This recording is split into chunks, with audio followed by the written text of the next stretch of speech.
Hey, Chris. Hello again. How are you all?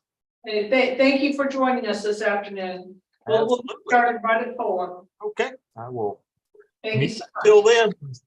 Be ready to get started. All right, thank you, sir. Appreciate it.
Hello, everyone. We're just missing Beverly, I think. Okay, 2, 3. we have a quorum though, right? Yes, we have Philip from Jackson and we have Chris from Barrow. And so we're missing Norris and we're missing Beverly, but it's not quite 4 yet. Okay. We sent a reminder at 1:45.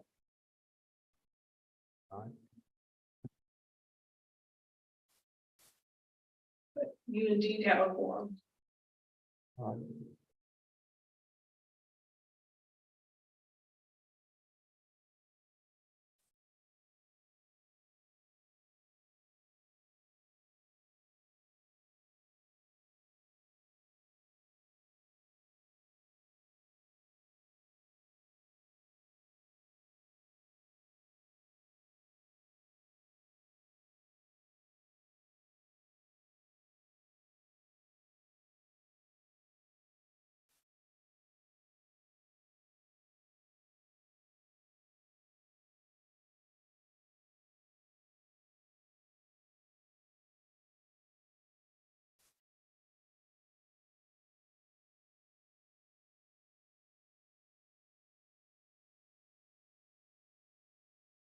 Oh, Beverly has joined us.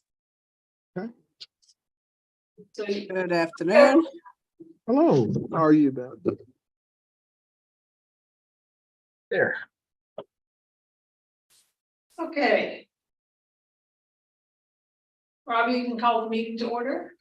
All right, this meeting is called to order at 4:01 PM, so we can get started. Do we do roll call here?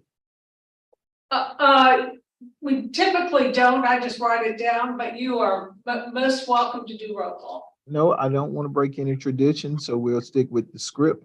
All right, can we have a motion to amend or adopt the agenda for today?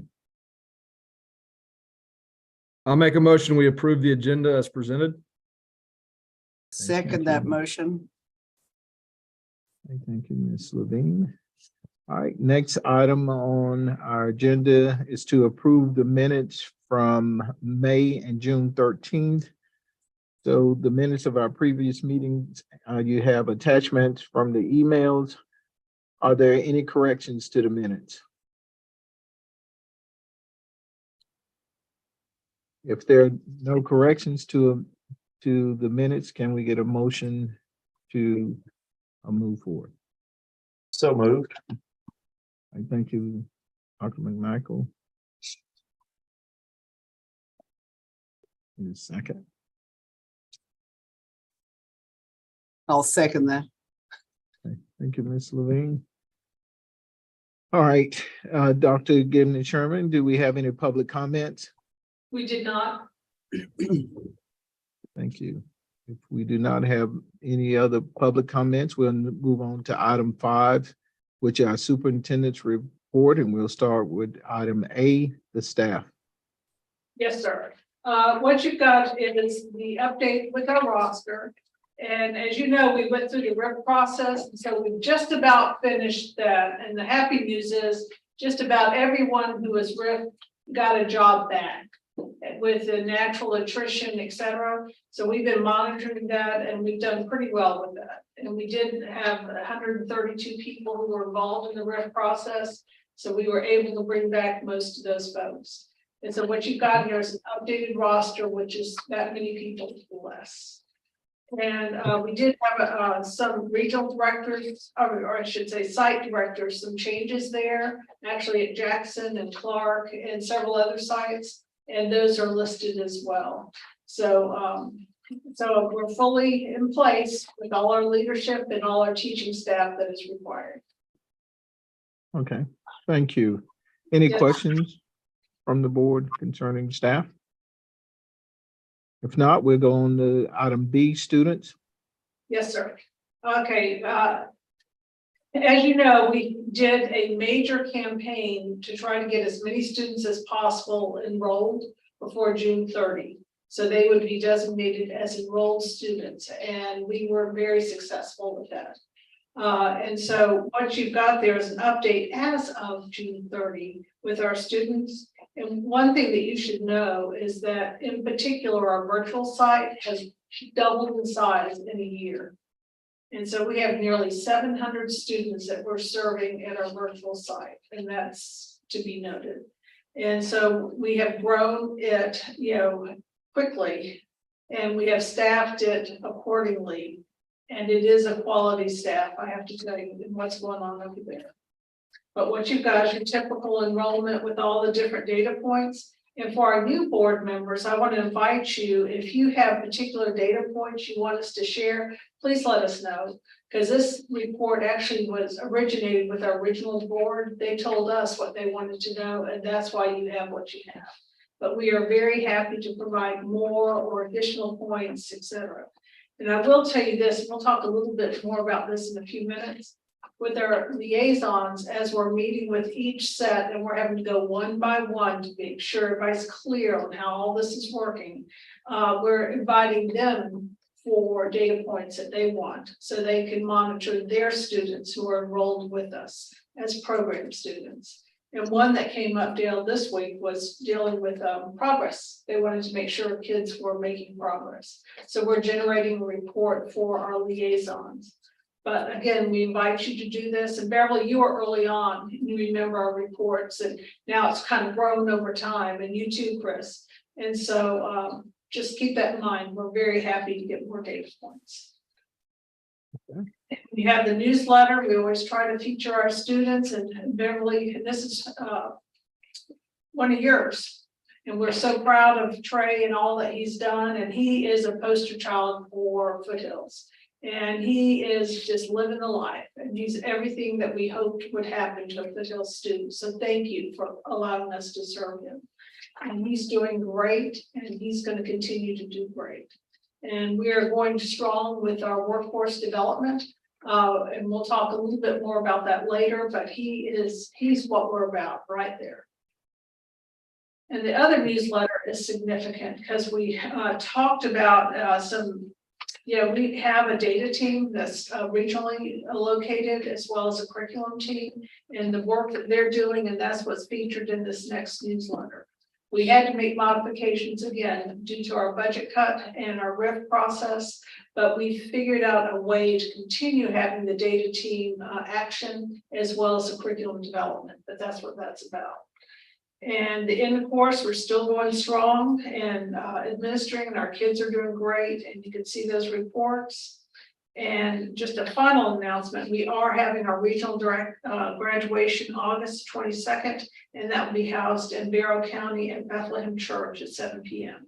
And if you haven't seen one of those, you're in for a treat if your schedule permits. So that's that section, and if there are any questions, Robbie, we're glad to answer any. All right. Any questions from the board concerning that presentation on our students? Okay. No questions. We'll move down to item C.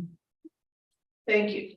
Okay, so we continue to work. Well, actually, I kind of jumped into program C, and when I talked about programs, I think we're ready for discussion items.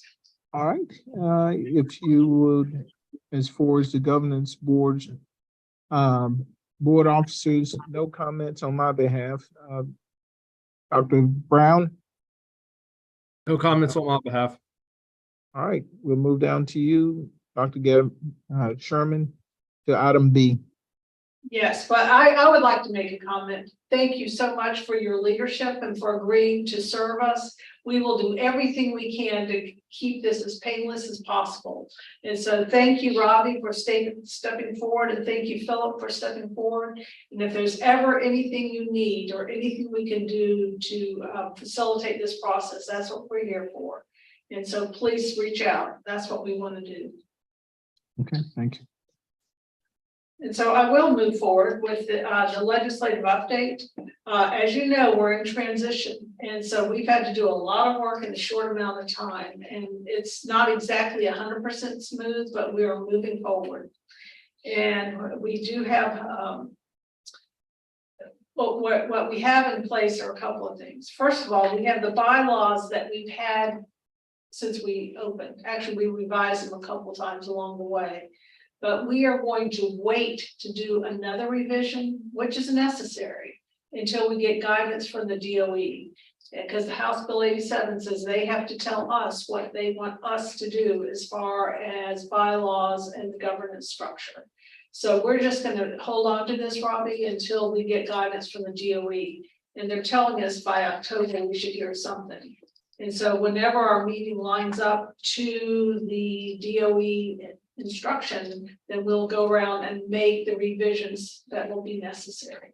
So we're just going to basically just put this down until we get some more word from the DOE. Okay, thank you. Unless you have another thought, we're happy to entertain. No, ma'am. Governance board training, again, another revision with House Bill 87. Our board, meaning you are held to the same requirements and standards as a traditional LEA. So the same things that you ask your board to do, that we'll be asking you to do. And so the Walton announcement that today during the recent board of controls, that would satisfy training requirements for you. So if you choose to go October the 22nd or 23rd, I think they're playing with those two dates, that would count toward your required hours. So that piece of the puzzle is easier than it was. Okay. Governance board terms. My understanding, and this is coming from Tiffany Taylor, we meet with the Department of Ed at least once a week, if not twice, if not 3 times. And what they're telling us is that you all will be on for 1 year as a group. And then next year, when we get our revision, then we'll set up the staggered terms.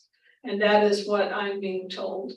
And so I'll come back to you as soon as we get stronger guidance from the DOE, because that's where we'll have to lean to get the guidance.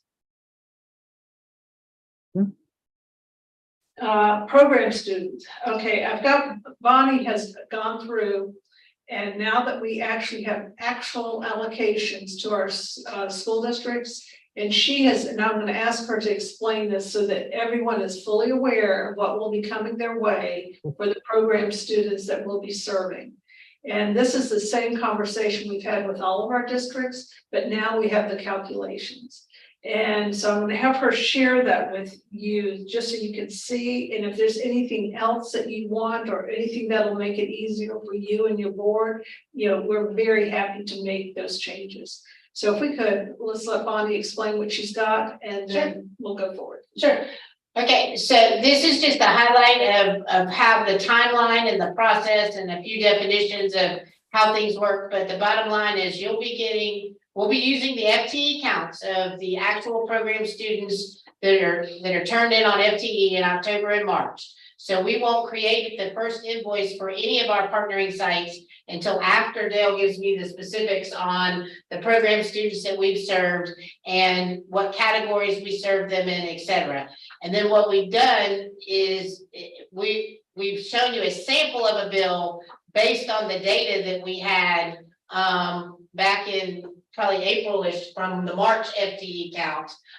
So this would be the Clark site. At that time, 55% of our students were under the age of 18. So when we took those numbers of who they had enrolled, 55% of those students, and then how they broke down percentage-wise in the different categories off of our current FTE sheet, this would have been the actual invoice at the time. Now, we know that this is all sample data. We really don't know at this point how many program students we'll have from each site, but we wanted to go ahead and create the template and to share with how we'll present that information. So we would send an invoice similar to this, and what we're using are the actual FTE weights on the QBE DOE website for the different QBE categories. So there's no local tax dollars on here at all. It is strictly, for example, the 912 $3,022 that you will receive for every high school student that you report 6 segments on. In January, we would charge you for the students that were reported in October, and it would be half of the total amount. And then we would do the same thing in March, get those numbers from Dale, and get you an invoice by May or June, so that you can pay this fiscal year or even roll it into the next fiscal year if you needed to make it whatever's easiest on you. The other attachment that we will have to this that I don't have today is we'll give you the actual list of the students and the services or the categories that we believe they were reported in and what is being charged on this sheet, so that your financial folks can tie it all back and make sure it makes sense and we're all aligned. So, and what we have here is just the sites. I ran the sites for just our board members so that you can see your specific data if it were based on last year, FTE of March of 23, which we know will be different. So, any questions? A lot of numbers. Our goal is to keep this as transparent as possible, so anyone walking down the street can see how it's calculated and where it comes from. And we wanted to share this with you and see if there's any feedback. Either way, we just want to know if this makes sense for your CFO, and then we'll generate the same type of report for all of the districts where we serve kids, because we don't want it to be a surprise when we get to October and later November when they actually get their invoice. And if I can add, all of the CFOs, we're having a RESA meeting here actually at Foothills tomorrow with all of the CFOs. And my intent was to, as long as it's okay the board to share this with them as well, just to get their thoughts on it. But we've already met with the Department of Education, and, you know, Mountain Ed as well as Coastal. So we feel like it's a good, but we want everybody's input. Bonnie and Sherry, is this something we should kind of plan on? And I think you're just thinking out loud, sharing with our boards on an ongoing basis.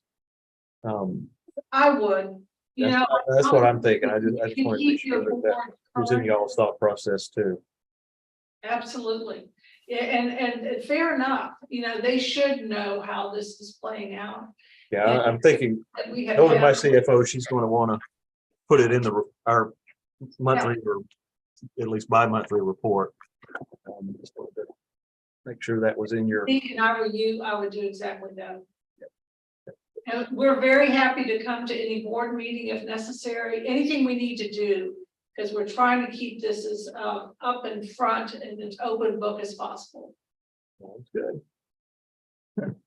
And if you spot something that doesn't feel quite right, let us know, because we think we have, it's taken us a while to get to this point, but we think we have generated an invoice that makes sense and that a citizen could understand. And the other piece that a lot of board members found, and Dale and I went to a lot of boards giving this talk, is that a lot of people don't understand that they would never have received these monies.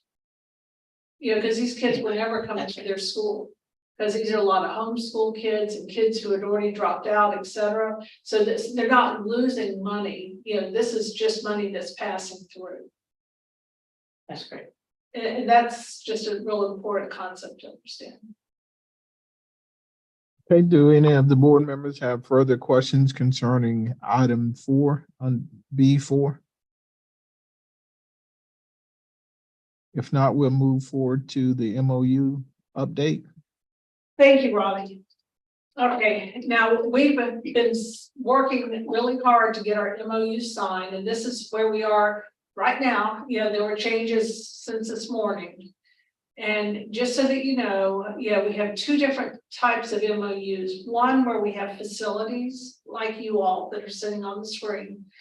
We have an MOU that's just for you because we use your facility. Then we have a second MOU that's reduced because we don't use facilities. And this is what you got here. And this is not all the counties we serve. We picked the most populated counties where we had kids last year and reached out to those superintendents. And honestly, some of the conversations are still in process because people who are not close to this don't really understand what I'm talking about. And so it takes about 4 or 5 conversations and then they'll come around with us. But what you've got in that first column is a yes, we have the signed MOUs in hand, which means we can serve program students. And just as a reminder, if they're an enrolled student over the age of 18, we don't need an MOU for those kids. We can just serve them outright as we've done in the past. So that's where we stand today. Yesterday, I spent about 3 hours on Muskogee County, and one little girl was trying to get over here, and she wants to be virtual. But it takes a long time to have those conversations and for people to understand. There's no judgment. It's a different way of operating that people are not accustomed to. And so one of the things that's required, again, in House Bill 87, is that a liaison be appointed. And I think I'm still missing it from Clark and Oglethorpe on the screen, because once we get those names, we're having a liaison training. And we've just set up the date on August the 10th to go walk our way through to make sure everybody's clear what it means. Because the liaison's task is to be the point person. Doesn't mean they have to do the work for anyone who wants to be a program student. Because the whole reason legislation set that up is that we are being accountable to each of our school districts where we serve kids. And that liaison is making sure we're honoring your graduation requirements if you wish, making sure we're putting them in the right courses, that they're making the right progress, etc. And I'll tell you, every system we work with, they have a different way they want to do this. So we're just going system by system to make sure we get it right. And then Dale is gonna host a training on August the 10th at 11 o'clock for all the liaisons. So they're hearing what other people are doing and that we're moving down the track. And so right there, you see who's listed, and there's a range of roles. Typically, it's a central office type person, depending on the size of the district, and then just what their job is. But they'll work closely with the high school counselor wherever they have high schools.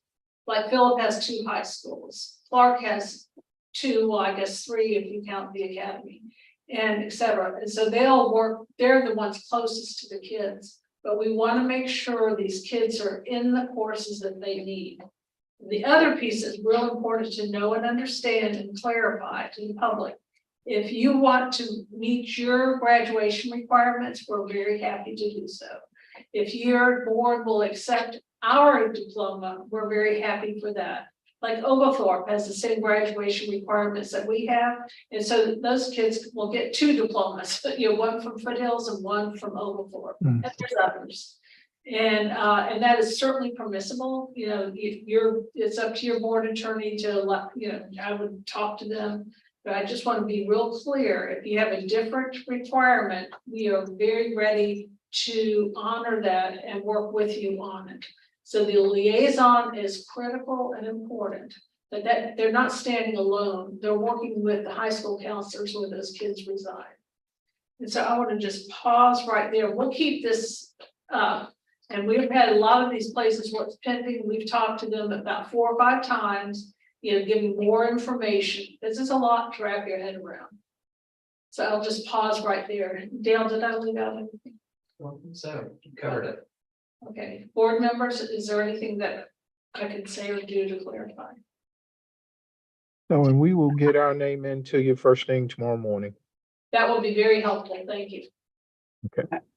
I just sent ours. Oh, thank you, Beverly. Appreciate that.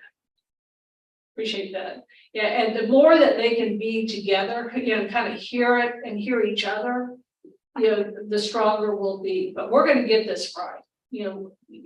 This is a real important key. And it's not something we had to do before, but we're doing it now. And so we just want to get it right. Okay. All right, now we'll move on to item C, financial updates. And before Bonnie does it, welcome Norris. Glad to see you here. Go ahead. Oh, thank you. I'm here. Okay, just for new board members, I'm just gonna run you through real quickly before I talk about the actual numbers, what you have in the packet, the financial packet that you will get each time we meet, and you'll get every month between the meetings. So it'll grow a little bit since we'll only be meeting quarterly. But again, just like the other report, if there's something that you're used to seeing financially in the financial report and you don't see it here and you'd like to know about it, please just reach out and let us know, and we'll be glad to adapt. But for this month's report, this board meetings report, you've got to look at the revenues versus expenditures budget to actual for May, the end of May 31st, and then also projected for the end of June, June 30th, and projected because we are just like you are in your school district, and we're still closing out the year, and there'll be some accruals that'll be added to this. Our year is a little bit more complicated this year because we're completely closing and shutting down Foothills Turner. And we opened up Foothills Regional. So we have a new checking account, new fund accounting system, new everything. And so it may take us a little bit longer, but we'll have a final June financial for you the next time we meet. And you can see there, just as a stop on the general fund finances, we did fine with our budget this year. We're in line. We got more revenues than we anticipated, did not spend as much as we had thought, and our fund balance should be around the $27 million that we've been reporting and projecting. And we've known that. We're in this adopted budget planning to use close to $5 million of that. And so these finances are in good shape and not a lot of deviation from what the budget was. Before I move on to the market analysis and stuff, or any questions about just the general fund, just those top 2 pages? I know they're the first time y'all are looking at them, but. Then we actually have at Foothills 2 investments. So the first page of the market value, is actually a, investment account that we invested $7.5 million in. And you can see that right now we're a little bit below the 7.5 million. That's just like any personal investments or any investments you have in your local school districts. We're still trying to gain back what we lost over the last 12 to 18 months with the investment market. And so we're planning to leave that money there as long as we can to get that value back and to make sure that that's a secure and good investment. The second page is a separate investment, and that's actually $10 million that we purchased in treasury bonds. And even though that market value looks a little low, just like with any treasury bond, as those come due and as those mature, we'll receive the value back. So that's a more secure investment, and we've got those funds there for as we need them, as we spend down that fund balance. So that's really our money management. The 4th page or 5th page is actually a list of all of the federal and state grants that we received. This is as of May, and then the next page is as of June 30th. You can see what the approval amount for the grants were, how much we requested, and our actual expenditures.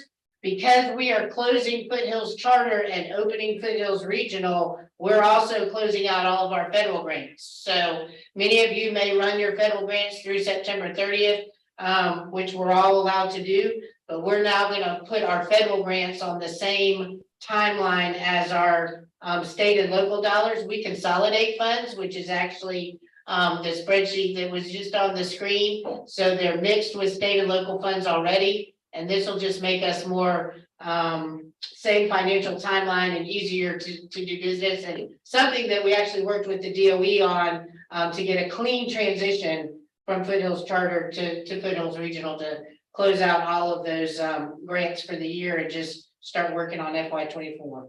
So the spreadsheet there is your consolidation spreadsheet. We do consolidate pretty much every dollar that we can. The only major grant that we don't consolidate is our school improvement grant that we received for being a needs improvement school. And that's basically because they don't allow us to consolidate it. Because of the amount is so small, we wouldn't spend it in a time the way we need to spend it for consolidation.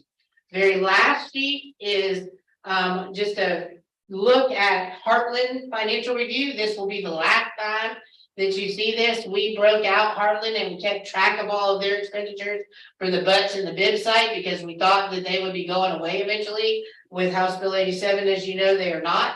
And so this is just their final financial statement of how much we received in revenues for those students, and then how much those 2 sites cost us to operate. So that's the financial report for this meeting. And like I said, in October, you'll have the June final one, July, August, and September to review.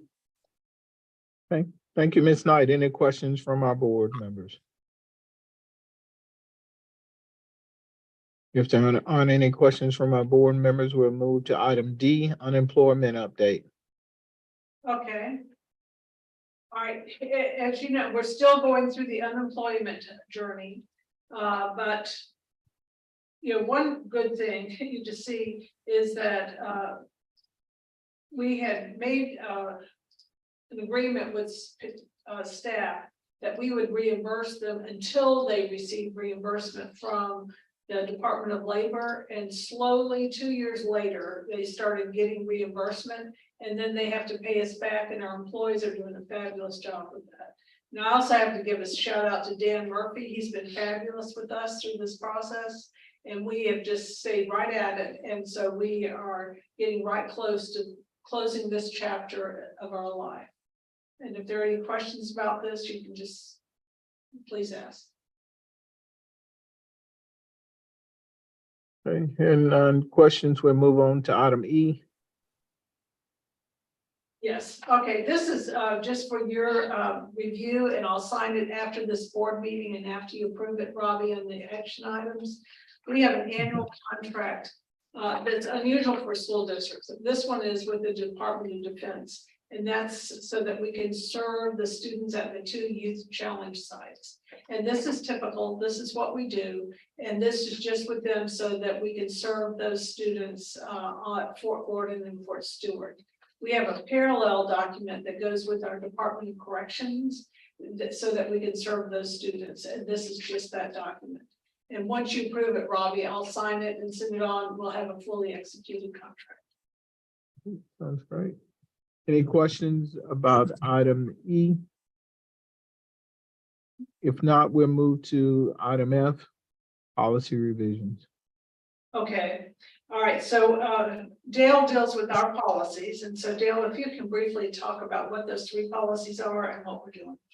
Absolutely. Policy or F1 is just a name change only there. So we're updating Foothills Education Charter High School to Foothills Regional High School. And that is why that particular policy won't require board approval since it's just an editorial nature. And so we're just bringing that change to your attention. And as we stated earlier, after this meeting, we'll be sending those out for your signatures as board members. And then Bonnie, if I could defer to you Sure. on number 2 and 3, since those are financial. Sure. So policy DI, basically what we're doing is adding, at the requirement of Department of Ed and Department of Audits, are thresholds for fixed assets, intangible purchase software in particular. Most of you with traditional school district, you're probably working on this as well, but we had to update our policy so that we would be in line and ready to implement GASB 96, where we have to state all of our, well, not all, some of our software depending on 7 different characteristics of the purchase. And so it's basically just a policy update so that we're saying for our equipment and our software, $15,000 is our threshold. So anything above a $15,000 purchase price, we would have to report, and anything below would be considered just a purchase that would not be put on our as an asset on our balance sheet. Okay. And then for the personal leave and absences, that we're just updating basically what our process and procedures are for our summer leave. We actually offer our of course, with 90% of our employees being part-time, the majority of them do not earn leave. However, we do have this policy that allows them to take leave, and teachers, other staff members are allowed to take the summer off if they need to, if they've got big family trips planned and all of that kind of stuff. And we're just updating the policy to put in policy what our practice has been the last couple of summers. Number 2 and 3 will go on the table until the next meeting, and number 1 was just an FYI at this point. Thank you, team, for that update. Any questions from the board? If there are no questions, we'll move to item G. Yes, this is just our what you have at your school districts, board member conflict of interest. And every year we have to get it renewed. And so after this meeting, Christy will send out to you tomorrow morning your conflict of interest statement that you need to sign off on, saying that you'll behave and there's not a conflict of interest. And so she'll send that out and you will send it back and sign it, and then we'll have it up for our records.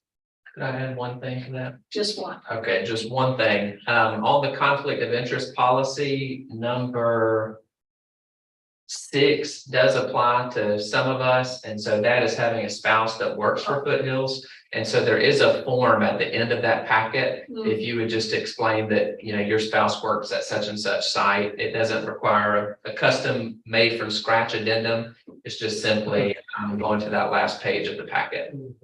Thank you. Did you have any? That's it. That's just that one. Okay. All right. All right, no questions. Any questions from the board concerning item G? If not, we'll move on to item H. And this is what you all have for your boards. You have to have an annual adoption of rules for how people participate, public participation. And this is just what we've been doing since we've been told we have to do this. And so there's been no change. And Robbie, just as you asked me if there'd been any contacts, this reflects how we handle that. Okay. Sounds great. All right, next item I. This is our staff book, mainly everything we're updating, anything from signs to napkins to notepads, we're changing our name. And that was a major edit in our handbook, and that's what you got here. And so that doesn't require board approval, but we always like to just give you an update of what our handbook looks like. Okay, any questions on item I from any of our board members? If not, we'll move to the action items. And we'll start with item A, to approve personnel recommendations. Yeah, Brian, I think you'll be able to do this as a consent agenda.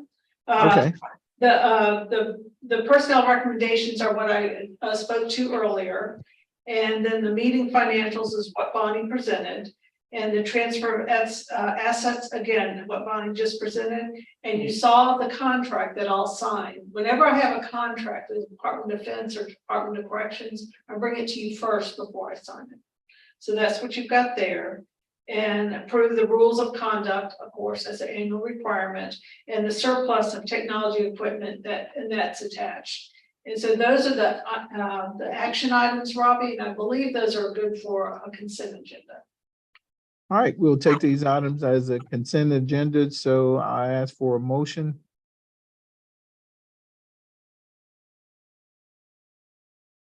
So moved. Thank you, Valerie. Second. Thank you, Philip. Yeah, are there any further discussion on the consent agenda? If none, those in favor of the motion state aye. Aye. Aye. Aye. Aye. Not, none opposed. All right, now we'll move on to the next item on the agenda, which is adjournment. And before we adjourn, just want to remind you that our next board meeting will be October, that date, October the 24th at 4 p.m. So, can I get a motion to adjourn this meeting? I'll make a motion to adjourn the meeting. Thank you, Ms. Levine.